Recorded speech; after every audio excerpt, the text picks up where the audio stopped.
Imagine 1945. America thinks they have the only atomic bomb.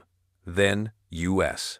Commandos kick down a hidden door under a German church and find Hitler's reactor still warm, and a pile of uranium cubes that simply vanished. He was weeks away from turning Berlin into ground zero. Hitler's lost nuke, the truth they buried for 80 years. The winter clouds over Europe hung like a shroud as Allied bombers roared through them, shaking the cracked rooftops of what remained of the Reich. Yet far below that devastation, buried beneath layers of rock, concrete, and feverish secrecy, a different kind of storm-gathered strength. It was a storm of equations, theories, and dwindling hope, unfolding in dim laboratories lit by flickering bulbs. In those underground chambers, men in worn lab coats sensed that the war outside was slipping away from Germany's grasp, and with every passing week, the desperation of their superiors pressed more heavily upon them. For these scientists, the goal was audacious. Build a weapon powerful enough to reverse the fate of a collapsing empire. For their commanders, it was simpler. They wanted a miracle. The global race for such a miracle had begun years earlier, long before the Allied armies tightened their hold around German borders. On one side stood the Manhattan Project, an immense, unprecedented American initiative scattered across hidden sites in Tennessee, New Mexico, and Washington State. It was a project defined by secrecy, scale, and relentless momentum, drawing in thousands of scientists, working under an urgency that bordered on fear. Reports whispered across intelligence corridors had suggested that Germany, with its formidable scientific pedigree, might be ahead. Those whispers grew into alarms when word spread that German physicists had begun experimenting with uranium enrichment as early as 1939. On the other side of the ocean, behind the crumbling facade of Hitler's Reich, stood the Uranverein, Germany's so-called uranium club. It had been formed with promise, but quickly found itself suffocating under the weight of ideology, fragmented leadership, and chaotic wartime logistics. Many German scientists had fled or been pushed out due to anti-Semitic policies, hollowing out research institutions that had once led the world. Those who remained were divided between theoretical minds and practical engineers, each group suspicious of the other. In Berlin, Munich, and small makeshift facilities hidden in forests or farmlands, their work advanced in disjointed steps, slowed by material shortages and political interference. Werner Heisenberg, the brilliant but cautious theoretical physicist, became the unofficial face of Germany's nuclear ambitions. Gifted yet enigmatic, he walked an uneasy line between scientific curiosity and the moral fog surrounding the regime he served. His approach to the bomb was clouded by calculations that sometimes erred on the side of optimism, other times on doubt. Across the table from him stood Kurt Diebner, a more forceful figure who prioritized practical reactors over Heisenberg's theoretical musings. Diebner's small team, tucked away in hidden experimental spaces, worked with a sharp-edged determination that often clashed with Heisenberg's slower, more meticulous style. Hovering above both men was Albert Speer, Hitler's armaments minister. He carried the burden of feeding Germany's war machine even as its supply lines collapsed under Allied pressure. Speer tried to keep the atomic program alive, but every new setback bombed factories, sabotaged railways, disappearing budgets tightened the noose around his efforts. He understood the importance of the project, yet he also saw the irreplaceable manpower and material it demanded. In the cold calculus of war, the atomic effort was a gamble Germany could barely afford. Inside Hitler's inner circle, patience thinned like paper worn by too many hands. By 1943, the Führer's confidence wavered between delusion and rage as news of Allied advances poured in. Each setback fueled the belief that somewhere, somehow, Germany's scientists needed to deliver a decisive breakthrough. Heated arguments erupted in shadowed conference rooms, where officers and ministers debated whether the nuclear project was brilliant vision or a drain on resources that no longer existed. But the fear of American success kept the embers glowing. If the Allies built a nuclear weapon first, the Reich would have no defense, no bargaining chip, no salvation. Across the Atlantic, American intelligence officers sifted through intercepted communications and unsettling reports from occupied Europe. Minor clues, a record of uranium oxide destined for obscure German labs, scientists spotted traveling on unusual routes, unusual shipments diverted through Switzerland began forming a mosaic of concern. Some officers believed Germany was months ahead. Others suspected that German science had been crippled beyond recovery. But uncertainty was its own threat. The prospect that the Reich might unleash an atomic blast over London or Moscow pushed American strategists into relentless action. Every scrap of information was weighed, every rumor treated like tinder for the flames of urgency fueling the Manhattan Project. By 1944, the stakes rose sharply. The Allies were landing in France. Soviet forces surged from the east. German factories burned night after night. Amid this collapse, the Uranverein was commanded to accelerate its progress. Orders filtered down through layers of bureaucracy, each one carrying the same message: produce results no matter what it costs. Heisenberg and Diebner were summoned repeatedly to Berlin, pressed by officials who no longer cared about scientific nuance. They wanted certainty, even if certainty required bending reality. In dim corridors beneath the Reich Chancellery, Heisenberg moved with an uneasy calm, his thoughts drifting between equations and the unbearable pressure tightening around him. He knew the limitations of Germany's efforts. He also understood the fantasies taking root among those desperate to believe in a last-minute rescue. The scientists around him shuffled under heavy coats, their faces drawn from long nights and colder mornings. The equipment they relied upon was aging. The materials they needed were scarce. Yet the orders continued: hurry, produce, deliver. As the year waned, pressure hardened into expectation. Heisenberg was escorted into a room lined with exhausted ministers, each man searching for a lifeline in the shrinking shadow of the Reich. Maps littered the tables.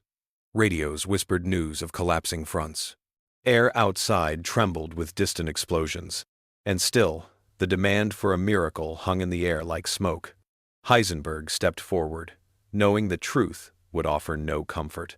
But truth was no longer part of the conversation. In that crowded room, what mattered was the promise, any promise, that Germany still held a weapon powerful enough to reshape the end of the war. And so, surrounded by men clinging to fading power, Heisenberg uttered the words they wanted to hear. He promised the impossible: a German atomic bomb before the Reich fell. As Berlin's skyline glowed orange under the relentless pounding of Allied fire, far from the collapsing avenues of the capital, a quieter and far more consequential struggle unfolded in places few outside the Reich even knew existed. Deep in forested valleys, behind unmarked iron doors carved into hillsides, and under the stone floors of an old church tucked into the Swabian Alps, the war shifted into a realm where equations mattered more than artillery. These hidden chambers, cold, narrow, and steeped in secrecy, became the final redoubt of a desperate scientific effort. Here, the men who had once lectured in grand halls now worked beneath ground like fugitives, surrounded not by students but by the soft hum of experimental rigs, the sharp odor of chemicals, and the heavy, unspoken realization that failure carried consequences far beyond embarrassment. The first of these clandestine sites was Haigerloch, a quiet town that seemed untouched by the chaos tearing the country apart. Beneath its Baroque church, German engineers carved out a secret laboratory where Heisenberg's team constructed a suspended sphere of uranium cubes encased in heavy water. The caverns were cold enough that breath rose in white plumes, and the only warmth came from the single furnace they used sparingly to avoid aerial detection. The scientists here worked cautiously, knowing that one miscalculation could turn the subterranean chamber into a tomb. It was a strange coexistence of fear and intellectual focus. Fear of the war closing in, fear of the SS watching from the shadows, and fear of the unknown power they sought to awaken. In Gotto, Kurt Diebner oversaw an entirely different endeavor. His experimental station was hidden among dense pine forests, its buildings camouflaged with netting and painted to resemble agricultural sheds. Inside, metal spheres and improvised reactor plates were tested with relentless urgency. Diebner pushed his assistants relentlessly, his ambition sharpened by rivalry with Heisenberg. He believed he understood the path to a sustainable chain reaction better than anyone in Germany. Yet even he found himself limited by the shortages that defined the final years of the Reich. Copper wiring disappeared to the front lines. Glasswork arrived, cracked from overuse, and every shipment of uranium felt like a small victory snatched from a world rapidly slipping away. Farther east, in the town of Stadtilm, the work continued behind thick concrete walls and silent corridors. Here, components for isotope separation were assembled by exhausted technicians who barely remembered daylight. The war had long stripped them of clarity. They carried out their tasks with mechanical diligence, half believing they were building an engine that would save their nation, half fearing they were contributing to something far darker. Their supervisors rarely offered explanations. The only certainty was that every day brought new demands, new equipment, and new directives marked with black stamps that warned of secrecy under threat of punishment. All of this activity depended on a resource the Reich could not easily replenish: uranium. Mines in occupied Czechoslovakia and Poland provided a steady but insufficient stream of ore, hauled under armed guard through winding routes intended to confuse foreign agents. Some shipments passed through rail yards in the dead of night, others disguised as medical supplies or farm machinery. The more the Allies closed in, the more convoluted these routes became. Couriers carried coded lists of quantities and destinations, knowing that the interception of even a single crate could unravel the entire program. Yet despite the layers of secrecy, subtle patterns began to surface, patterns that did not escape the eyes of those watching from afar. Across the Western Front, American OSS officers pieced together strange reports from informants and smugglers. In London, British analysts studied intercepted railway manifests that referenced unusual chemicals and large metal cylinders bound for obscure German towns. None of the evidence was definitive on its own, but the constellation of signs suggested a deeper operation. Maps were spread across dark rooms lit only by single lamps, where operatives traced the paths of suspicious cargo that seemed to vanish once it crossed into central Germany. Each new clue pointed toward something the Allies could not afford to ignore, a Reich still twisting its dwindling strength toward scientific ends. Inside the German laboratories, the men behind those shipments lived in a state of moral tension. Heisenberg, Diebner, and dozens of lesser-known physicists felt the weight of what they were doing with increasing intensity. They were serving a regime collapsing under its own brutality, yet they were also chasing discoveries that had captivated scientists for decades. At their desks, surrounded by chalkboards smudged with evolving equations, they questioned whether it was possible to separate scientific pursuit from the political machine that demanded it. Each breakthrough came with a tremor of pride, yet also with a shadow of dread. They knew that if they solved the puzzle, their work could change the world in ways they could not control. As the program pushed deeper into 1944 and early 1945, their anxiety grew. SS overseers visited the laboratories more frequently, now openly monitoring progress and interrogating delays. Resources dwindled as the Reich faltered, yet the demands increased. Heavy water shipments from Norway grew unreliable after repeated Allied sabotage, leaving reactors underpowered and experiments incomplete. Uranium supplies thinned. The delicate procedures for isotope separation stretched the limits of Germany's technical capacity. The scientists' notebooks filled with theoretical calculations that concluded with the same agonizing uncertainty. They simply could not know if their reactors would ever sustain a Fandor chain reaction.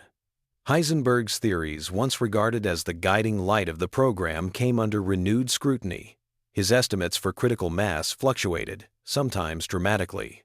Critics argued that he was being too cautious, while others feared his caution was the only thing preventing a catastrophic mishap. Meetings dragged late into the night, with tired minds trying to reconcile equations that never quite aligned. Still, the experiments continued. The alternative was to admit failure, something no one dared to suggest under the watchful eyes of the regime. By early 1945, the hidden facilities hummed with a tense, fragile momentum. Every scientist sensed that time had nearly run out. Allied troops were advancing from every direction. Communications grew sporadic. The shrill wail of air raid sirens echoed even through the supposedly secret valleys. Yet the work did not stop. This was the last thread the Reich clung to, a faint promise that somewhere in these buried chambers, salvation might still be assembled piece by piece. Then, one cold night in 1945, as Allied codebreakers pored over intercepted signals, a message arrived that froze every man in the room. Short, coded, unmistakable in implication, Germany's nuclear reactor had gone active. As the final winter of the war settled over Europe, the German front cracked like thinning ice. But for a small cadre of American operatives, the collapse of the Reich only heightened the stakes. Rumors of a functioning German reactor had spread across Allied intelligence like a sudden chill, and every whisper pointed toward one terrifying possibility. Nazi scientists might be inches from controlling atomic power. In that moment of global uncertainty, a handful of American soldiers and scientists received an order unlike any that had come before. They were to move ahead of advancing armies, dive headfirst into enemy territory, and seize a weapon that did not yet exist but whose creation could rewrite the end of the war. The mission was named Operation Alsos, and at its center stood Colonel Boris Pash, a man whose calm under pressure hid the ferocity of his determination. Pash had grown up with an instinct for reading danger, and the chaotic final phase of the war only sharpened his focus. He was joined by Lieutenant Colonel Samuel Goudsmit, a Dutch-born physicist whose personal losses to the Nazis fueled his resolve. Together, they formed an unlikely partnership, one driven by military discipline, the other by scientific precision. Operation Alsos depended on both. Their task was clear and impossibly broad. Uncover the scope of Germany's nuclear program, capture every scientist involved, and secure all materials before the Nazis used them or the Soviets took them. Anything less could shift the balance of the post-war world in disastrous ways. The efforts of Alsos began as scattered probes, but by early 1945, the mission transformed into a high-stakes pursuit across increasingly unstable terrain. As American troops pushed into German-held towns, Alsos teams slipped ahead of them, sometimes entering areas only hours after retreating German units. The roads were a collage of wreckage, abandoned vehicles, frightened civilians, and stray pockets of resistance. For the operatives, the real battleground lay behind shuttered windows and locked industrial doors, where half-burned documents and evacuated workshops hinted at work too important to leave behind. Every site presented a new puzzle, and each clue pulled them further toward the heart of the Reich's nuclear ambitions. Sabotage and secrecy followed them everywhere. German units destroyed records in bonfires that filled villages with bitter smoke. Rail stations held crates with false labels, some carrying reactor plates, others hiding raw uranium within harmless-looking containers meant to mislead even trained eyes. Electrical equipment was scattered or buried. Some laboratories were emptied so thoroughly they seemed never to have been used at all. The deeper Alsos went, the more they sensed the desperation of a regime scrambling to conceal its final hopes. Yet the clues always resurfaced fragments of experiments, coded communications, and machines too specialized to belong to conventional projects. On the other side of the front, the Soviets were conducting their own hunt, sometimes only days behind or ahead of the Americans. It became a parallel race mapped across ruined cities and collapsing rail lines. Reports emerged of Soviet units capturing German physicists near Leipzig, while American operatives secured research documents in towns farther west. The tension was palpable. Whichever power uncovered the core of the German nuclear program would not only prevent catastrophe, but also shape the future world order. Every hour gained mattered. Every intercepted message mattered. Even abandoned equipment took on the weight of geopolitical influence. Inside Germany, the scientists who had spent years hidden in underground labs now felt the war closing around them like an encroaching storm. Heisenberg's team at Haigerloch kept working even as artillery echoed through distant hills, though their pace grew slower, shadowed by uncertainty and fear. Many of them knew what the Allies were capable of, and understood that being captured by American or British forces offered a far gentler future than the alternatives. Others clung to the hope that their discoveries might still earn them protection from the regime unraveling above them. But all of them, regardless of loyalty or doubt, recognized that the world outside was moving faster than their calculations. For Operation Alsos, the breakthrough moment arrived when American operatives intercepted a dispatch referencing a cluster of unusual scientific facilities deep in southwestern Germany. Alongside it came scattered intelligence pointing toward uranium shipments that had vanished into the same region.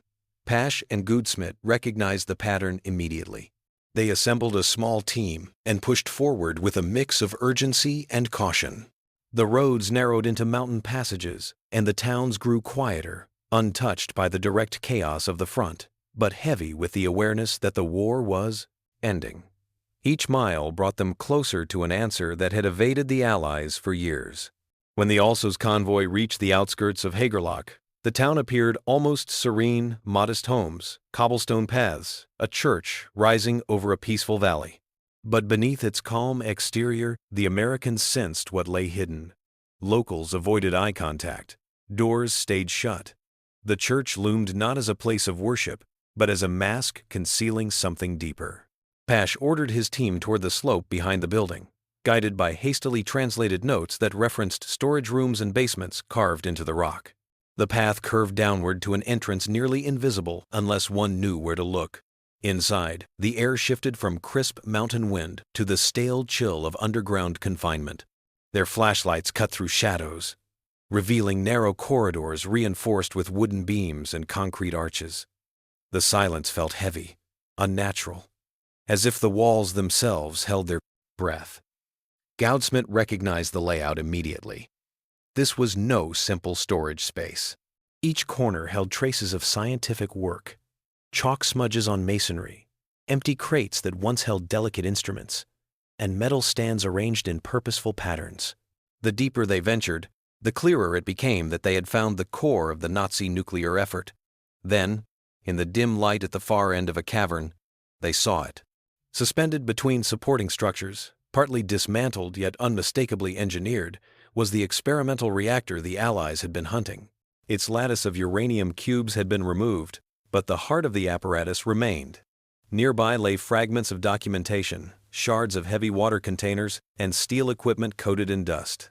One soldier stepped closer, brushing debris from a smooth metal sphere that rested on a workbench like an abandoned relic. As the dust fell away, the familiar sharp edges of an eagle marking emerged along with a faint radiation, reading that confirmed their deepest fears and greatest relief, all at once. There, under the cold rock of a hollowed-out cave, the Americans realized they had arrived just in time. In the quiet after the storm at Haigerloch, the scattered pieces of Germany's atomic ambition lay exposed beneath the cold stone arches of the underground cavern. For the Allied scientists who descended into that secret space, the discovery felt like standing inside the carcass of something that had once terrified the world. Reactor plates, uranium cube suspensions, heavy water vessels, and scribbled calculations were collected and cataloged with the urgency of archaeologists racing the clock. The fragments were unmistakable, the outlines of a dream that had come remarkably far, yet not nearly far enough to change the course of history. Still, the question haunted every American and British specialist who stepped through the dim chamber: how close had Hitler truly come? The dismantling of the Haigerloch reactor began almost immediately. Under the supervision of the Alsos scientific team, each suspended uranium cube was carefully removed from its mount and stored in lead-lined containers. Engineers measured the curvature of the tank that once held heavy water, mapping every inch as though reconstructing a broken riddle. Even the wooden beams supporting the experimental chamber were inspected for signs of neutron exposure. The entire installation was disassembled with deliberate calm. Nothing was left behind, not even the smallest scrap of wiring. The scientists approached the task with both caution and fascination, aware that every detail offered insight into the German nuclear effort, its ambition, its limitations, its desperate final chapter. As the reactor came apart piece by piece, Allied intelligence broadened its hunt. Within days, Heisenberg, Diebner, and several leading members of the Uranverein were tracked down and taken into Allied custody. Some were found in secluded mountain towns, others on roads drifting with refugees and retreating soldiers, all carrying the weight of a future they could no longer influence. They were transported under heavy guard, not out of fear that they would resist, but because the world now understood what their knowledge represented. These weren't prisoners of war in the traditional sense. They were the custodians of scientific secrets that could reshape nations. Under Operation Epsilon, the scientists were relocated to an estate in the English countryside known as Farm Hall. The house outwardly appeared peaceful, surrounded by trees and manicured lawns, a strange contrast to the chaos that had engulfed Europe. Inside, the German physicists were treated with a surprising degree of courtesy, provided meals, books, and time for conversation. What they did not know was that every room in the house had been wired with hidden microphones.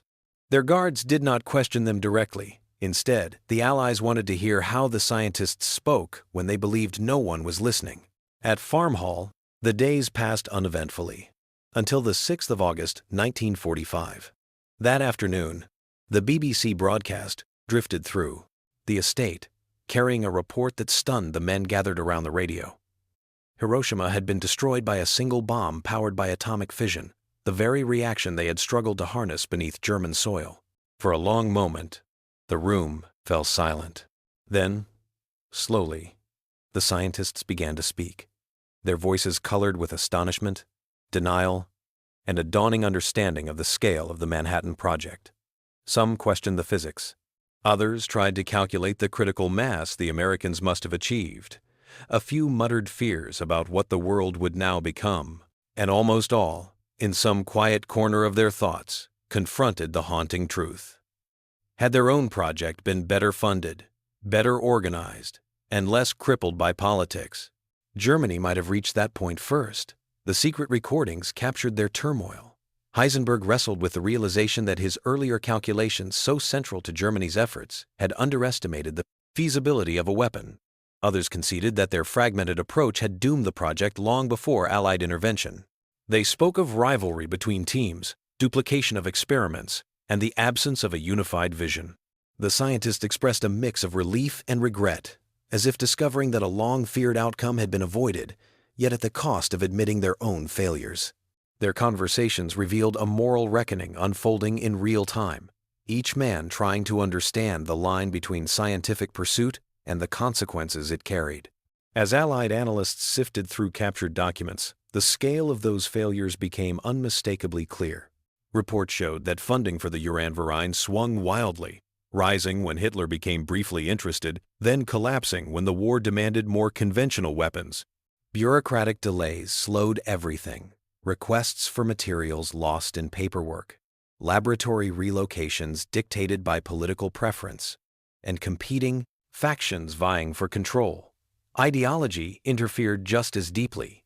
The expulsion of Jewish scientists had drained Germany of some of its most brilliant minds. Military leaders distrusted theoretical research. The SS inserted itself into scientific decisions it barely understood. The result was a project that lurched forward in fits and starts, brilliant in moments, but crippled overall. In contrast, the Manhattan Project loomed like a mountain beside a hill. American resources flowed with an enormity that Germany could never match. Industrial plants built from scratch, thousands of workers, entire towns erected in secret, and a leadership structure that cut through bureaucratic obstacles with unprecedented efficiency. The contrast was not just in scale, but in cohesion. Every physicist, engineer, and technician answered to a unified chain of command. Every laboratory communicated with every other. Every breakthrough fed directly into the next stage. It was a model of organization that Germany, fractured by internal competition and ideological interference, could not replicate even in its strongest years. Yet even as the Allies closed their assessment with confidence that Germany had been far from developing a bomb, a lingering unease settled among the investigators. In a vast warehouse where captured documents were spread across long wooden tables, analysts uncovered a troubling set of memos. They referenced reactor components that didn't match the ones found at Haigerloch. Shipment logs mentioned uranium cubes that weren't accounted for in ALSO's inventories. Some notes hinted at an experimental setup relocated hastily during the final weeks of the war. Its destination marked only by vague designations and initials. The deeper the analysts looked, the more they realized the record was incomplete. The war was over. The scientists were in custody. The reactor at Haigerloch was dismantled. But somewhere in the scattered paper trail of a defeated regime, a final line stood out with chilling clarity. One reactor, unaccounted for, and a cache of uranium cubes that no one had ever found. Long after the fires of the Third Reich were extinguished, The quiet remains of Germany's atomic ambitions lingered like unresolved echoes. Beneath moss-covered bunkers, inside sealed vaults, and across archives once locked behind Cold War doors, fragments of that pursuit whispered of a path history narrowly avoided. The collapse of Nazi Germany had ended the immediate threat, but it had not ended the questions. As new decades dawned, the world realized that the story of the Reich's nuclear effort had not concluded with the dismantling of a single reactor.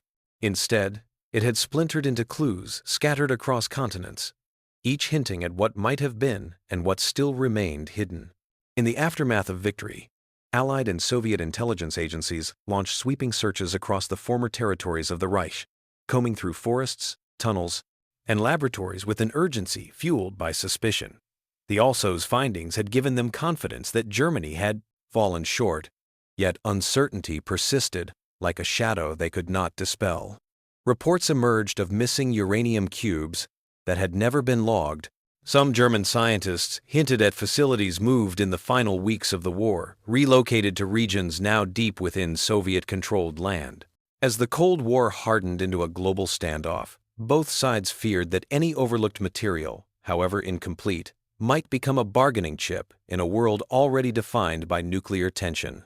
Declassified files would later reveal just how persistent those fears were. American teams continued to search through the late 1940 seconds, tracing faint rumors of concealed stockpiles buried in Thuringian forests or smuggled through ports on the Baltic coast. Soviet investigators, equally determined, scoured former research sites in the East, interrogating technicians and tracking abandoned shipments that had resurfaced under new names. Their efforts painted a picture of a nuclear dream shattered rather than extinguished, its pieces scattered widely enough to remain a concern for decades. Every open shaft, every railway spur leading into the mountains, held the potential to alter global balance. These fears fed theories, some grounded in captured documents, others born from tantalizing fragments that suggested the Reich might have conducted small-scale nuclear tests in secret. The region of Thuringia appeared repeatedly in intelligence communications. Reports from local residents, gathered years after the war, spoke of unusual nighttime flashes and ground tremors near remote hillsides during 1944 and early 1945. Others described entire areas cordoned off by SS guards, their purpose undisclosed. While historians remain divided on whether these accounts reflect experimental nuclear detonations, high-explosive tests, or the fog of memory twisted by war, the persistence of such stories underscores the uncertainty that has long surrounded the German program. Even along the Baltic coast, whispers of sealed bunkers filled with forgotten equipment continued into the 1960 seconds, fueling the imagination of intelligence analysts and historians alike. For the scientists once entangled in the Uranverein, the years after the war brought a different reckoning. Many were released from captivity at Farmhall and allowed to resume academic careers, though their reputations carried a weight that their peacetime lectures could never fully shake. They found themselves confronting questions that had no satisfying answers, questions about responsibility, ambition, and the fragile boundary between discovery and destruction. In their later writings, some attempted to draw a line between their research and the regime that sought to weaponize it. Others reflected more openly on the moral compromises embedded in their wartime choices. Their reflections revealed an unsettling truth. Scientific knowledge, stripped of context, becomes a raw force shaped by whoever controls it. Under the Reich, that force had been tethered to a government built on domination and fear. The scientists may have been motivated by curiosity, national loyalty, or professional pride, but they could not separate their research from the monstrous ideology that surrounded it. Their personal accounts became cautionary tales, warning future generations of the dangers that arise when intellectual pursuit is captured by tyranny. As the Cold War deepened, the specter of the Nazi atomic project resurfaced in new ways. Intelligence agencies worried about technology transfers, ideas carried by German scientists taken to the Soviet Union after the war, or knowledge embedded in documents seized during Operation Alsos and later revisited by American analysts seeking hidden insights. The question of how close Germany had come remained at the forefront of nuclear strategy, shaping decisions from weapons development to counterintelligence operations. Even the Manhattan Project veterans who had once feared a German breakthrough continued to debate the true capabilities of their wartime rivals. Their discussions acknowledged a sobering possibility. The difference between success and failure in the Nazi program might have been smaller than the world preferred to believe. Modern historians still wrestle with that question, examining newly discovered files and re-evaluating long-held assumptions. Some argue that Heisenberg's miscalculations ensured the program would never have achieved a functioning weapon in time. Others emphasize the disastrous disorganization that plagued the Reich's scientific structure, rivalries, political meddling, resource shortages, and ideological blindness. Yet a different school of thought points to the undeniable technical progress made in places like Haigerloch and Gatow, progress that suggests the raw potential existed even if the circumstances did not. The debate is shaped by what was found, but also by what remains missing, those lingering gaps in the record that keep the story alive. One symbol of that ambiguity returned to public attention in the most unexpected way: the rediscovery of several uranium cubes in museums and private collections. These small metallic blocks, once suspended in Heisenberg's experimental lattice, served as haunting artifacts of a world just beyond the edge of catastrophe. Their surfaces, darkened by time, carried the weight of a question that historians, scientists, and citizens alike found impossible to ignore. Each cube represented a step toward a future that nearly unfolded, a reminder that the line between triumph and disaster can hinge on overlooked details, fractured loyalties, or misjudged theories. Their reappearance sparked renewed study, new documentaries, and fresh debates about the path Germany had traveled and the one it had narrowly missed. In the end, the story of the Nazi atomic project became more than a tale of scientific ambition or military desperation. It served as a warning, etched into history, proof that the world's salvation in those desperate years came not from the limits of science, but from the limits of the people who wielded it. Germany's failures were born of political delusion, fractured leadership, and a regime incapable of nurturing the very talent it needed. The collapse of its nuclear effort was as much a moral unraveling as a technical one, reminding future generations that the greatest dangers arise when knowledge is untethered from conscience. Had a few calculations been different, had a few decisions aligned rather than conflicted, the world might have witnessed a very different ending to World War II, under the blinding light of Hitler's lost nuke. If you're still watching right now, you know this wasn't just another WW2 story. This one actually could have ended the world differently. So do me one favor. Hit that like button if you think the truth deserves to be seen. Share this with one friend who still believes only America had the bomb. And subscribe right now, because next week we're dropping the files they still won't release in 2025.